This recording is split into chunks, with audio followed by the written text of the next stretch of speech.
Entonces, vamos a desarrollar, como pidieron, las fiebres hemorrágicas. Bien, no tenemos ningún conflicto de interés con el tema. Vamos a comenzar con un concepto de introducción.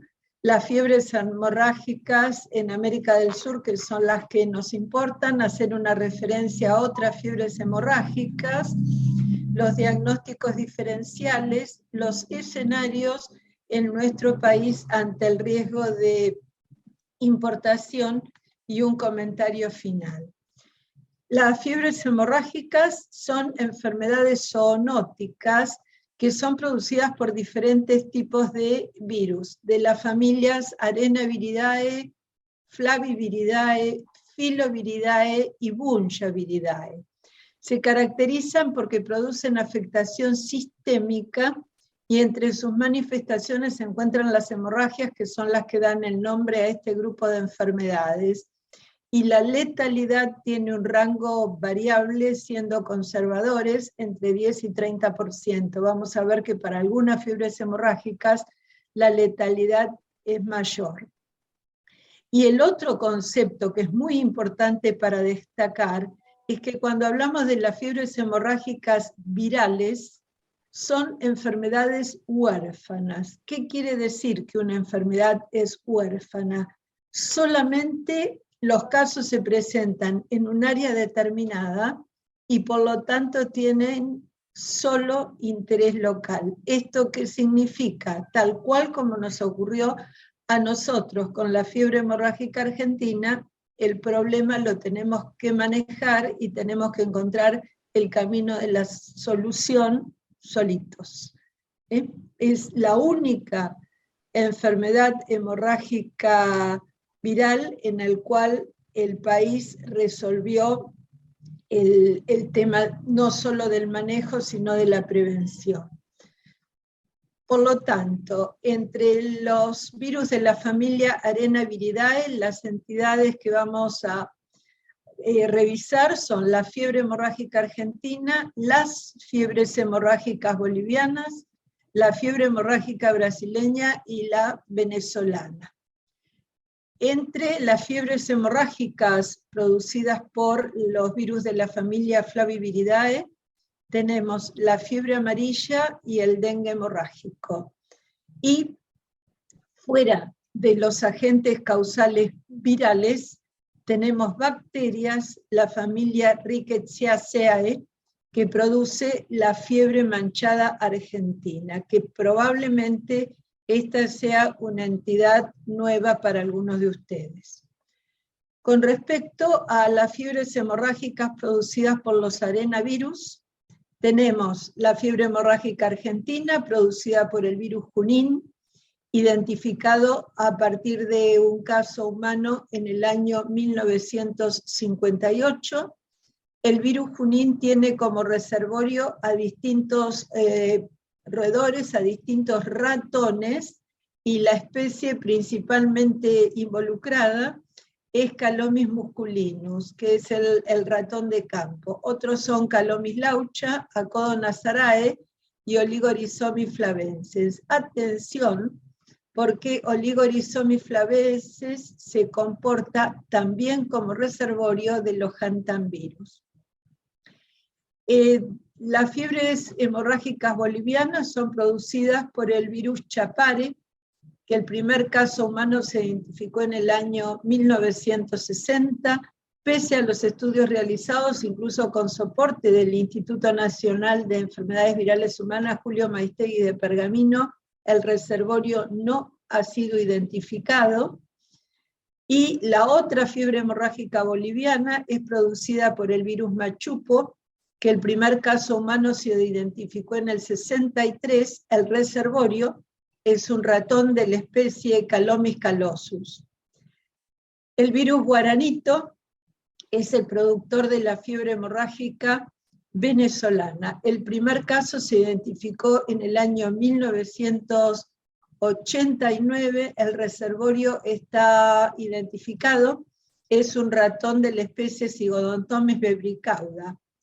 Y el agente causal de la fiebre hemorrágica brasileña es el virus Savia, El primer caso humano fue identificado en 1990 y los estudios realizados por los investigadores brasileños no han permitido identificar el reservorio. Los periodos de incubación para estas fiebres hemorrágicas son, para la fiebre hemorrágica argentina, entre 6 y 14 días. Vemos que todos están en una ventana, las fiebres hemorrágicas producidas por arenavirus, entre los 3 y los 21 días. Para fiebre hemorrágica argentina es de 1 a 2 semanas, para las fiebres hemorrágicas bolivianas, las dos, tanto la producida por virus machupo o chapare, entre 3 y 16 días, para la fiebre hemorrágica venezolana hasta 19 días, y la fiebre hemorrágica brasileña entre 6 y 21 días. Después de ese periodo de incubación asintomático, sigue el periodo de invasión o prodrómico, que en general dura entre 1 y 6 días, está en el rango de la semana. El periodo de estado, que dura entre 7 y 12 días, y en todas estas enfermedades la convalescencia es muy prolongada y llega hasta los 90 días. Los arenavirus son transmitidos del ratón al hombre a través del contacto directo, de inhalación de aerosoles de las excretas. Esta es la vía de transmisión más frecuente. También se puede producir por mordedura. Y en el caso de la fiebre hemorrágica argentina está demostrada la transmisión interhumana por contacto cercano en convivientes, y también la transmisión asociada al cuidado de la salud, es decir, la transmisión hospitalaria. El reservorio, como dijimos, son distintas especies de roedores, el principal es Calomis musculinus. Y en este mapa, la imagen central, observamos toda la zona de distribución, que es lo que está sombreado en gris oscuro, en donde se encuentra esta especie. Y en color ocre, las zonas que corresponden a la presencia de casos humanos de fiebre hemorrágica argentina. Y en la imagen de la derecha, tenemos cómo ha ido progresando, que se describe epidemiológicamente como una mancha de aceite, la expansión territorial de los casos de fiebre hemorrágica argentina. Recordemos que en la década del 50, con la descripción original de la enfermedad, estaba en un área limitada. Los primeros casos se describieron en la localidad de Mechita, afectaba Lincoln, Junín, Pergamino, y en esa progresión, a través de 7 décadas, ha tomado el sur de Santa Fe, sur y centro de Córdoba, noreste de La Pampa, y se ha expandido hacia el sudoeste de la provincia de Buenos Aires. Esto está directamente relacionado con el transporte de cereales. ¿Por qué? Porque están afectados puertos cerealeros, como son el de Mar del Plata y el de Quequén en el partido de Necochea. Este año es muy preocupante la situación epidemiológica de fiebre hemorrágica argentina. Tenemos un comparativo, esto es refiriendo únicamente lo que nos está ocurriendo en la provincia de Buenos Aires, lo que ha pasado en el periodo 2017-2022, con la notificación de casos sospechosos y los casos confirmados. Fíjense que en el periodo 2017-2021 tuvimos entre 0 y 5 casos confirmados. Y este año, al 7 de julio, van 20 casos confirmados de fiebre hemorrágica argentina, lo que ha encendido todas las alarmas. La zona más afectada es la zona de San Nicolás.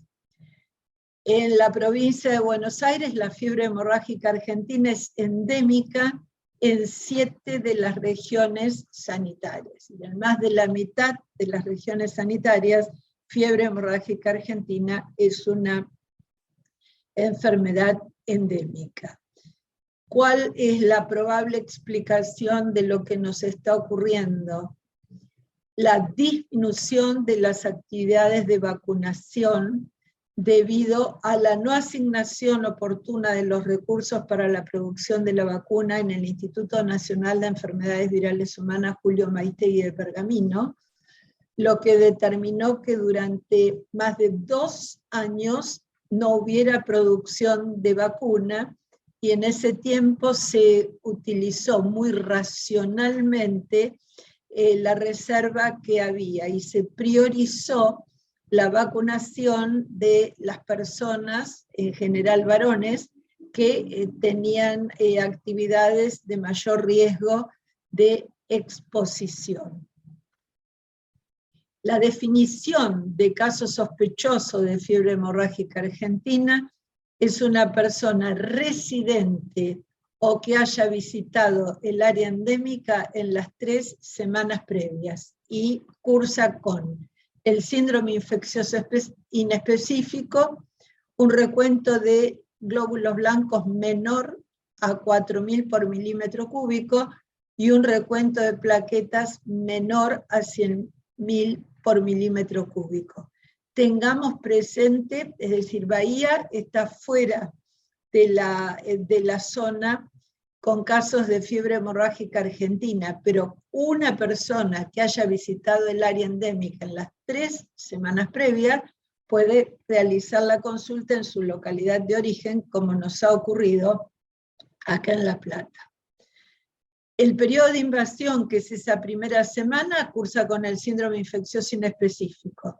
Son muy importantes las manifestaciones enantemáticas a nivel de las mucosas ocular y orofacial, y el paciente tiene una facies característica, que es la facies de ebrio matinal, la facies abotagada, la inyección conjuntival.